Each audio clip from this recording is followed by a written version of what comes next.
Hello and welcome to way to I में। आज की इस क्लास में हम लोग साइंस को आगे बढ़ाने वाले हैं। लास्ट टाइम हमने सब्सटेंस के बारे में जान ली थी। सब्सटेंस क्या होता है? सब्सटेंस एक ऐसा चीज़ होता है, ऐसी चीज़ होती है जो कि सिर्फ और सिर्फ सिंगल टाइप ऑफ पार्टिकल से मिलकर के बना होता है। ठीक है। अब हम सब्सटेंस के बारे में जानेंगे कि सब्सटेंस कितने टाइप के होते हैं। और ये सब्सटेंस या तो प्योर हो सकता है या फिर मिक्सचर हो सकता है। अब अगर हम प्योर सब्सटेंस की बात करें तो एलिमेंट हो सकता है या फिर कंपाउंड हो सकता है। एलिमेंट जिनका जो एटॉमिक स्ट्रक्चर है वो सिंगल टाइप ऑफ अरेंजमेंट से बना है। कंपाउंड जो कि दो या दो से ज़्यादा एलिमेंट से मिलकर के बना हुआ है, वो प्योर सब्सटेंस एलिमेंट कंपाउंड कहलाता है। अब एलिमेंट की अगर मैं बात करूँ तो जैसे ऑक्सीजन गैस हो गई, तो ये एक एलिमेंट है, प्योर सब्सटेंस है। और कंपाउंड की बात करूँ तो हाइड्रोजन और ऑक्सीजन इससे मिलकर के बनता है H2O। तो ये H2O भी एक प्योर सब्सटेंस है, ऑक्सीजन भी एक प्योर सब्सटेंस है। बस डिफरेंस क्या है कि ये एलिमेंट है, ये कंपाउंड है। ठीक है। फिर मिक्सचर की बात करूं तो मिक्सचर जब दो या दो से ज़्यादा प्योर सब्सटेंसेस आपस में मिलते हैं लेकिन केमिकल बॉन्डिंग ना हो, तब क्या बनता है? मिक्सचर बनता है। ठीक है। जैसे कि हमने एक गिलास लिया, गिलास में पानी भरा और उसमें हमने शक्कर घोल दी। कुछ देर बाद ये शक्कर घुल जाएगी जब आप इसको चम्मच से हिलाएंगे। ओके। तो यहाँ पे आप एक चीज़ नोटिस करेंगे कि वाटर और इन शुगर मॉलिक्यूल्स में कोई भी केमिकल रिएक्शन नहीं हुआ है। केमिकल रिएक्शन कैसे होता है या फिर कैसे पता चलता है वो मैं आगे बता दूंगा। तो इस टाइम पे आपके पास होगा एक मिक्सचर। ठीक है। अब ये मिक्सचर दो तरह के हो सकते हैं, या तो होमोजीनस या फिर हेट्रोजीनस। होमोजीनस मिक्सचर जैसे कि मैंने अभी एक एग्जांपल दिया, शरबत वाला। आपने पानी और शक्कर ली, घोल दिया, तो होमोजीनस मिक्सचर मिलेगा कुछ देर बाद। होमोजीनस मिक्सचर में आपको हर जगह पे जो कॉम्पोजिशन है कॉन्स्टिट्यूएंट पार्टिकल्स का यूनिफॉर्म मिलेगा। जबकि हेट्रोजीनस में आपने पानी लिया, पानी में आपने बालू मिला दी, तो कुछ देर बाद आप देखोगे कि बालू जो है एकदम नीचे नीचे बैठ गई है और पानी ऊपर एकदम क्लियर है। तो इस टाइम पे आप जो कॉन्स्टिट्यूएंट पार्टिकल्स हैं उनको आप डिफ्रेंशिएट कर पा रहे हैं वेरी इजीली, है ना? तो हेट्रोजीनियस मिक्सचर कहलाएगा। ठीक है।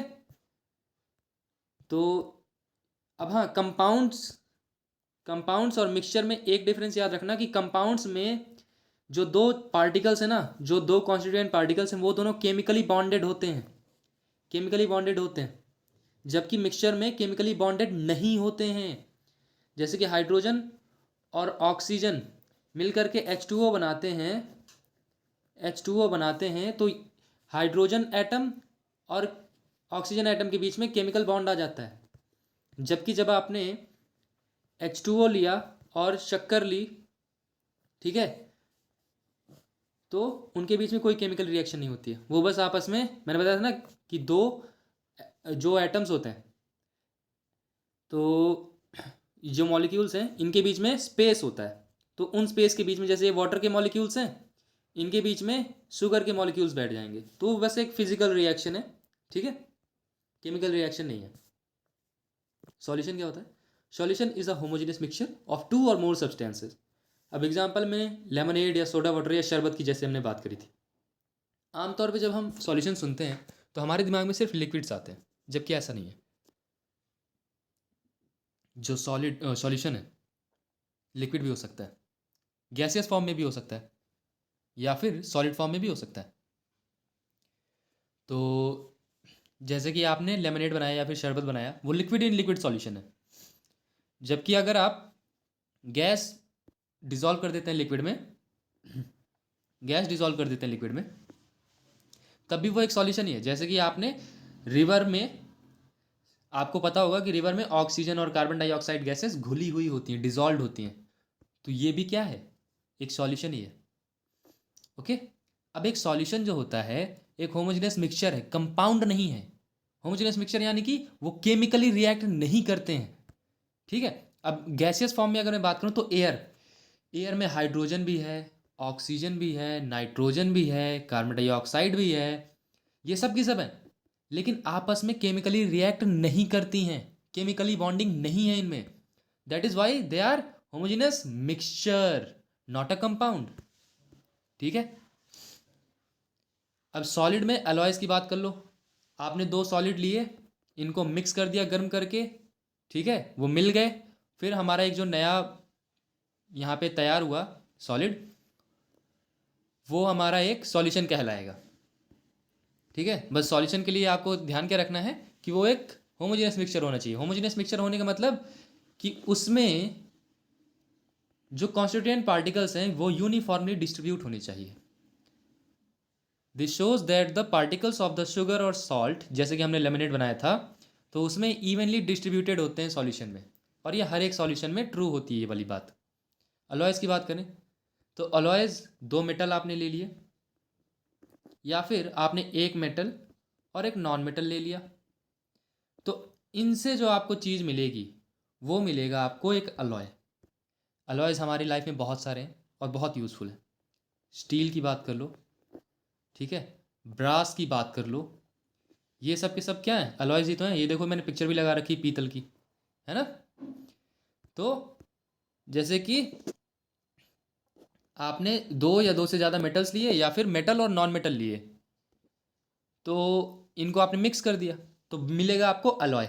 अब ध्यान दो, ये जब मिक्स हो गया ना तो इनको फिजिकल प्रोसेस से अलग करना पॉसिबल नहीं है, ठीक है। लेकिन an alloy is considered as a mixture. अब जैसे कि आप सोचो कि जो हमने शरबत लिया था, शरबत में हमने क्या किया, पानी में शक्कर घोल दी, तो आप क्या वापस यहाँ पे शक्कर को निकाल सकते हो यहाँ पे पानी से? बिल्कुल निकाल सकते हो। आप इसको हीट कर दो, ठीक है, पानी इवेपरेट हो जाएगा, शक्कर मिल जाएगी। अगर आप पानी को चाहो तो उसको भी डिस्टिलेशन के थ्रू पा सकते हो। लेकिन अलॉयज़ में ऐसा नहीं होता है, बट फिर भी ये मिक्सचर ही कहलाते हैं। यानी कि मिक्सचर की एक और क्या प्रॉपर्टी है कि मिक्सचर में कॉन्स्टिट्यूएंट पार्टिकल्स को हम फिजिकल प्रोसेस के थ्रू पा सकते हैं, है ना। लेकिन अलॉयज़ में ऐसा नहीं है। An alloy is considered as a mixture because it shows the property of its constituents, ठीक है, and can have variable composition। अब ये बहुत इंपॉर्टेंट फीचर है मिक्सचर्स का कि जो भी चीज़ें आपने एक मिक्सचर में मिक्स करी ना, उन सभी की प्रॉपर्टीज़ वहाँ पे शो होती ही होती हैं। जैसे कि आपने पानी लिया है और शक्कर ली है, तो उसमें पानी का भी आपको यहाँ पे फील आएगा जब आप उसको यहाँ पे पियेंगे, और शक्कर का भी फील आएगा। ऐसा नहीं कि वहाँ पे शक्कर को आपका टेस्ट ही नहीं आ रहा, ठीक है। तो ये मिक्सचर की एक क्वालिटी होती है, और ये चीज़ अलॉयज़ में दिखती है। जैसे कि आपने कार्बन, आयरन, ये सब चीज़ें ली और इनसे मिला करके आपने क्या बना दिया, स्टील बना दिया। या फिर आपने ब्रास लिया, ब्रास बना रहे हैं आप, ब्रास यानी कि पीतल, जिसमें कि आपने 30% जिंक लिया और 70% कॉपर लिया, तो इसमें दोनों की ही क्वालिटीज़ दिखती हैं। ये ब्रास जो बन गया अब, जिंक की भी और कॉपर की भी। और तो और आप जो कॉम्पोजिशन ले रहे हैं वो वेरिएबल हो सकता है। जैसे कि ये 30% लिखा है ना, जरूरी नहीं कि आपको 30% ही लेना है, आप थोड़ा बहुत आगे पीछे भी कर सकते हो, ओके। अब जैसे कि आपको शरबत बनाना है, कोई यहाँ पे 1 लीटर पानी में 100 ग्राम्स यहाँ पे शक्कर डालेगा, कोई 200 ग्राम्स डाल देगा, कोई 50 ग्राम्स ही डालेगा, तो वेरिएबल कॉम्पोजिशन हो सकता है, that is okay in the case of alloys, okay. या फिर मिक्सचर के केस में भी यही सेम चीज़ ट्रू होती है। फिर आगे चलते हैं। तो अलॉयज़ का हो गया। अब प्रोसेसेस की बात कर लेते हैं भाई। प्रोसेसेस दो तरह की हो सकती हैं, या तो एक फिजिकल प्रोसेस होगी या फिर एक केमिकल प्रोसेस होगी। फिजिकल प्रोसेस में जैसे कि मिक्स हम कर रहे हैं, बॉईल कर रहे हैं, कट कर रहे हैं, किसी चीज़ को खींच रहे हैं, फ्रीजिंग कर रहे हैं, ब्रेकिंग कर रहे हैं, हैमरिंग कर रहे हैं, ये सब के सब फिजिकल प्रोसेसेस हैं, ठीक है। अब फिजिकल प्रोसेस में कुछ क्वालिटीज़ होती हैं जो कि आपको यहाँ पे नोटिस करनी है कि कोई भी नया सब्सटेंस नहीं बनता है। ओरिजिनल क्वालिटीज़ जो हैं, या फिर जो ओरिजिनल आइटम की जो क्वालिटीज़ हैं वो बनी रहती हैं उसमें। जैसे कि आपने क्या किया, एक लकड़ी का टुकड़ा लिया, उसको आपने काटना शुरू किया, आपने इसको 2 टुकड़ों में काट दिया, ये अब भी वैसा ही रहेगा, इसकी सारी क्वालिटीज़ अब भी वही रहेंगी, ठीक है। दिखने में भी वैसा ही होगा, बस साइज़ का भले ही डिफरेंस आ जाए, ठीक है। और आप जिस भी पैरामीटर में इसको चेक करेंगे, काटने के बाद सब कुछ सेम टू सेम रहेगा। लेकिन केमिकल प्रोसेस में जब दो सब्सटेंसेस केमिकली रिएक्ट करते हैं, या फिर उनके जो मॉलिक्यूल्स हैं या फिर जो एटम्स हैं वो आपस में बॉन्ड बना लेते हैं, केमिकल बॉन्ड, तो केमिकल प्रोसेस कहलाता है। अब इस दौरान कोई नया चीज़ बनता ही बनता है, जैसे कि आपने हाइड्रोजन लिया और ऑक्सीजन लिया आपने, इससे बन गया H2O। ठीक है, तो हाइड्रोजन के बारे में एक बात बताऊं तो हाइड्रोजन हाईली इन्फ्लेमेबल गैस है भाई, इसको अगर आप जलाओगे ना तो बहुत ज़्यादा ब्लास्ट से जलेगा। और ऑक्सीजन तो खुद हेल्प करती है किसी भी चीज़ को जलाने में। H2O में ऐसी कोई भी क्वालिटी नहीं पाई जाती है, टोटली न्यू सब्सटेंस, पूरा ही नया सब्सटेंस है। ओके, और तो और जब केमिकल प्रोसेस होता है या केमिकल चेंज होता है तो वहाँ पे कुछ चीज़ें हो सकती हैं, जैसे कि वहाँ पे कलर में चेंज आ जाएगा, टेम्परेचर में चेंज आ जाएगा, ठीक है, या फिर वो दिखने में ही अलग सा बन जाएगा। तो ये होते हैं प्रोसेसेस, फिजिकल या फिर केमिकल। अब एक सॉल्यूशन में आप देखोगे दो चीज़ें होती हैं, एक तो सॉल्वेंट होता है, एक सॉल्यूट होता है। इनसे मिलकर के बनता है आपका सॉल्यूशन। ठीक है, ये बन गया। अब हमको कैसे पता चलेगा कौन सॉल्वेंट है कौन सॉल्यूट है? तो अगर आपके पास दो चीज़ें हैं जिनमें से कि एक चीज़ लिक्विड है, दूसरी चीज़ किसी अदर फॉर्म में है, ठीक है, सॉलिड या गैस फॉर्म में है, तो इस केस में तो सॉल्वेंट यही है, लिक्विड ही है। ठीक है, ओके। लेकिन क्या हो अगर आपने दोनों के दोनों ही लिक्विड ले लिए, तब किसको सॉल्वेंट और सॉल्यूट कहेंगे? बताओ भाई। जैसे कि मैं पहले वाले एग्जांपल लेता हूँ, आपने पानी लिया, शक्कर ली, ठीक है, शुगर ली, इन दोनों को मिक्स किया, तो ये पानी क्या कहलाएगा? सॉल्वेंट कहलाएगा, और सॉल्यूट कहलाएगी ये शक्कर। और इससे जो चीज़ तैयार हुई, वो शरबत जो तैयार हुआ, वो कहलाएगा सॉल्यूशन, राइट? तो यहाँ तक समझ में आया? फिर इसके बाद अब अगर दोनों ही लिक्विड हो, जैसे कि आपने यहाँ पर थोड़ा सा पानी लिया और थोड़ा सा दूध लिया, मिल्क लिया, ठीक है, ये वाटर, ये मिल्क। तो इस केस में अगर समझो वाटर कम है, मिल्क ज़्यादा है, तो जो ज़्यादा वाली चीज़ है ना, वो कहलाएगा सॉल्वेंट। सॉल्वेंट यानी कि जिसमें घोला जाना है कोई चीज़, और सॉल्यूट, वाटर कम है ना यहाँ पे, तो ये वाटर सॉल्यूट बन जाएगा। यानी कि जिस चीज़ को घोला जाना है वो सॉल्यूट कहलाता है, और सॉल्वेंट जिसमें घोला जाना है। अब यहीं पे अगर हम उल्टा कर दें कि इस बार पानी ज़्यादा है, ठीक है, पानी ज़्यादा है, मिल्क बहुत कम है, ठीक है, अब क्या हो जाएगा? अब ये वाटर सॉल्वेंट कहलाएगा और ये सॉल्यूट कहलाएगा, ठीक है। तो यानी कि जो चीज़ क्वांटिटी में ज़्यादा होती है वो सॉल्वेंट कहलाती है आमतौर पे, और जो चीज़ कम होती है वो सॉल्यूट कहलाती है। लेकिन अगर उनमें से कोई अगर एक चीज़ ही लिक्विड है तो लिक्विड वाला ही हमेशा सॉल्वेंट कहलाएगा, ठीक है। ये देखो यहाँ पे मैंने एक सॉल्यूट लिया, रेड कलर, सॉल्वेंट में यानी कि वाटर में इसको मिलाया, तो आपको ऐसी चीज़ दिखी। अच्छा ये बताओ, ये जो यहाँ पे ये वाटर में मैंने कलर मिक्स किया है, ये फिजिकल प्रोसेस है या केमिकल प्रोसेस है? आपको यहाँ पे दिख रहा है? यहाँ पे मैंने पानी में क्या किया, ये कलर को घोल दिया तो ये रेड कलर का होने लगा। तो ये एक फिजिकल प्रोसेस है, इससे मत कंफ्यूज होना कि इसका कलर चेंज हो रहा है। कलर चेंज कहाँ हो रहा है भाई? देखो ये रेड कलर का था, अभी भी तो रेड कलर ही है, लेकिन अगर ये रेड कलर से येलो कलर हो जाए, ब्लू कलर हो जाए, तब जरूर यहाँ पे केमिकल प्रोसेस हो रहा होगा, ठीक है। तो ये जो एक मिक्सचर होता है एक फिजिकल प्रोसेस के थ्रू बनता है, जबकि कंपाउंड एक केमिकल प्रोसेस के थ्रू बनता है, ठीक है। आगे चलते हैं, एग्जाम्पल ऑफ सॉल्यूशंस। यहाँ पे शुगर का वाटर में सॉलिड इन लिक्विड सॉल्यूशन कहलाएगा। आप देख रहे हो कि आपने जो सॉल्यूट लिया है उसको आप यहाँ पे आगे रख रहे हो, उसकी स्टेट को सॉलिड इन सॉल्वेंट, यानी कि सॉल्यूट इन सॉल्वेंट सॉल्यूशन कहलाता है कोई भी चीज़। अब जैसे कि आयोडीन इन एल्कोहल, तो आप इसको क्या कहोगे? आयोडीन कैसा होता है? आयोडीन सॉलिड होता है, अल्कोहल लिक्विड होता है, तो आप इसको क्या कहोगे? यहाँ पे सॉलिड इन लिक्विड सॉल्यूशन, यानी कि आप हमेशा ध्यान देना कि सॉल्यूट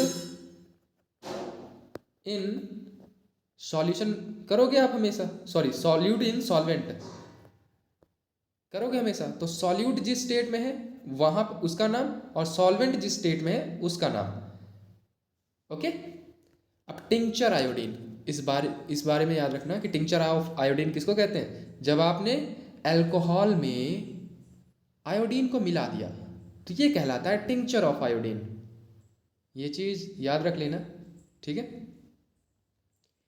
फिर एयरेटेड ड्रिंक्स, जिनमें कि आप एयर मिला देते हैं या फिर गैसेस मिला देते हैं, जैसे कि सोडा वाटर या फिर कोल्ड ड्रिंक हो गई, तो आप उसमें क्या कर रहे हैं, आपने एक लिक्विड लिया है एज अ सॉल्वेंट और उसमें कुछ गैसेस यहाँ पे मिक्स कर दिए, तो लिक्विड क्या है, सॉल्वेंट है, गैस क्या है, सॉल्यूट है, तो आप इसको क्या कहोगे, gas in solvent solution, right, gas in liquid solution. Air mixture है गैस इन गैस का, बिल्कुल सही भाई।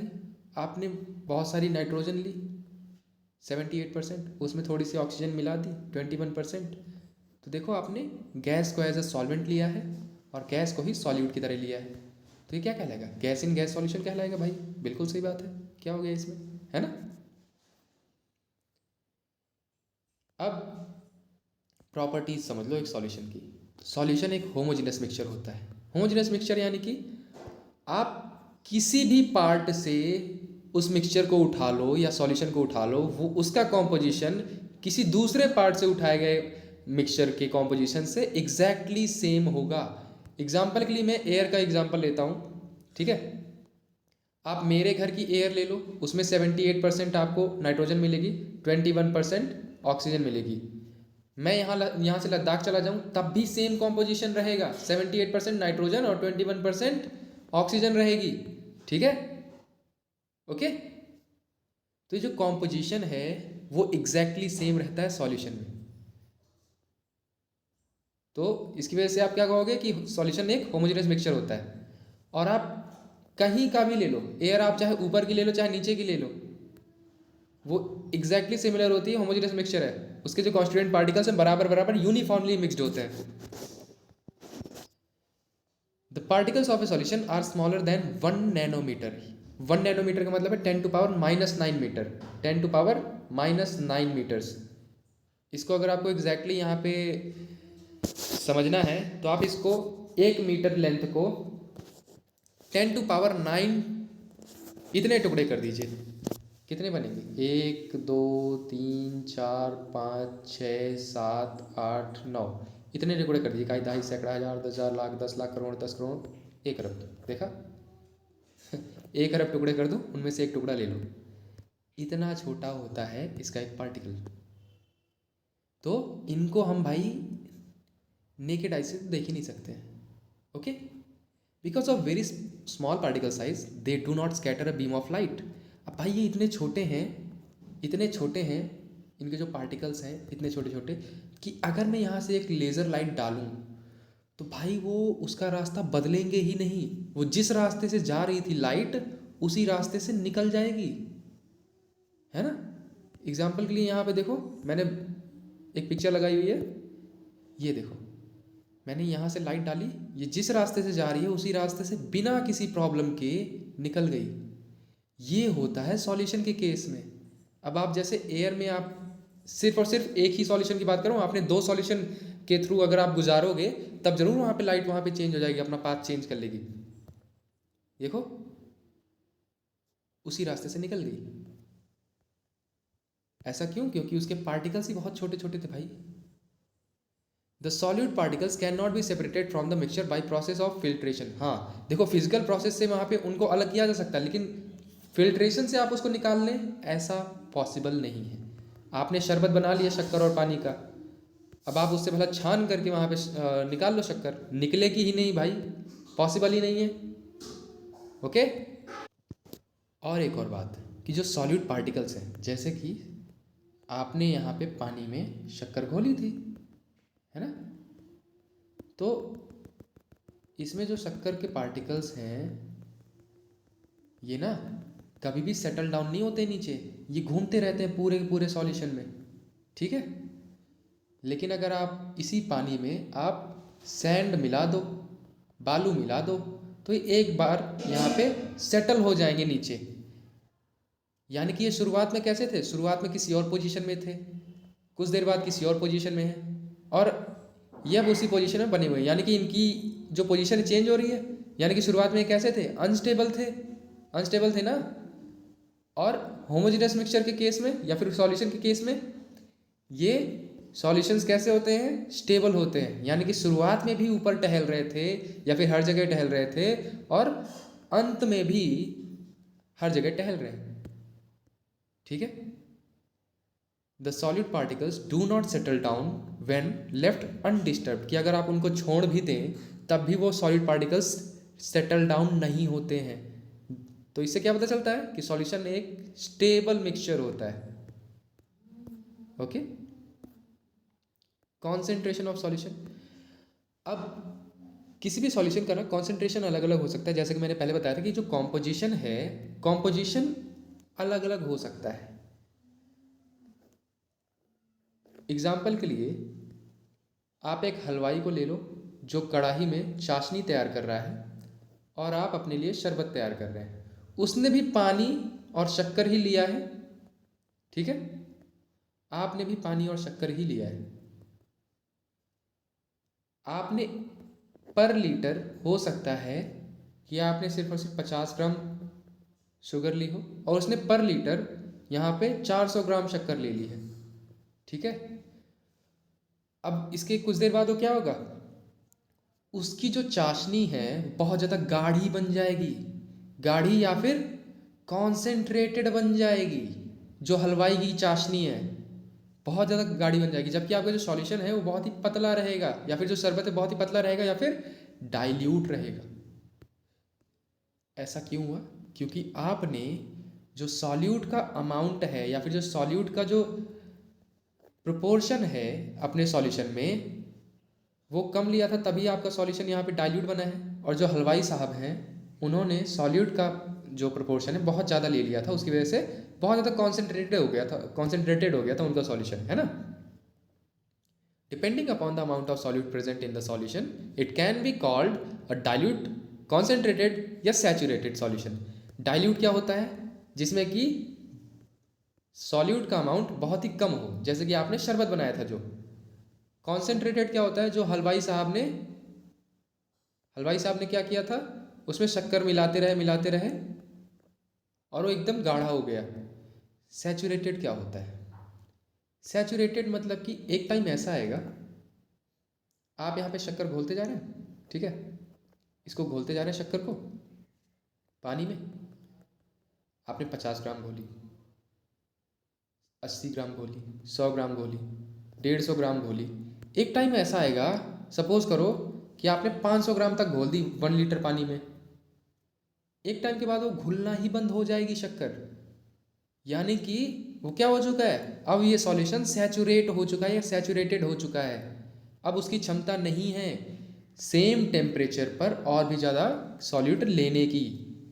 तो ये समझ में आ रहा है।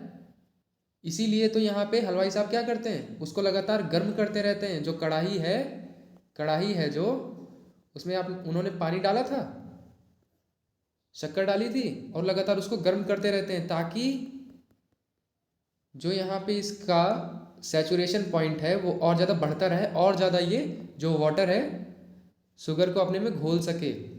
ठीक है।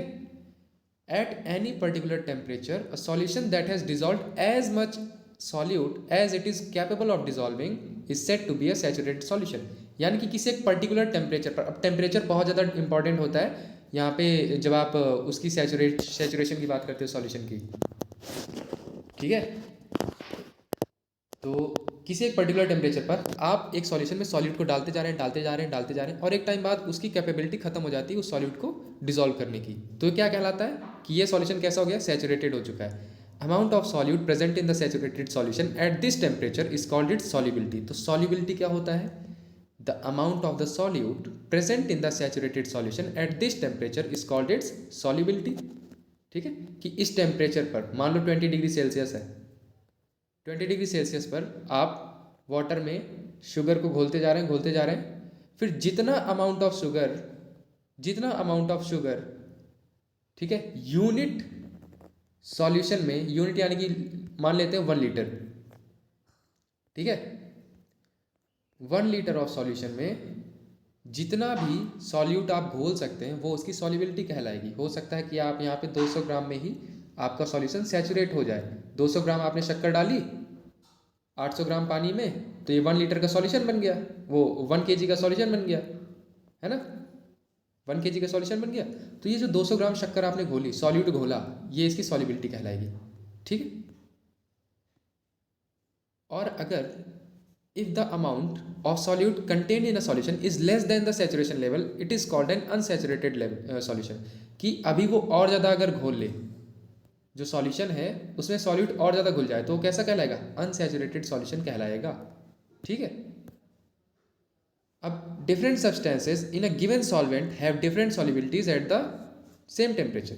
जैसे कि आप शक्कर की ही घोलने की बात करते हैं तो वाटर में किसी एक सर्टेन टेम्परेचर पर और अल्कोहल में किसी एक सर्टेन टेम्परेचर पर डिफरेंट अमाउंट में घुल सकता है, ठीक है, आ रहा है। Different substances in a given solvent have different solubilities at the same temperature.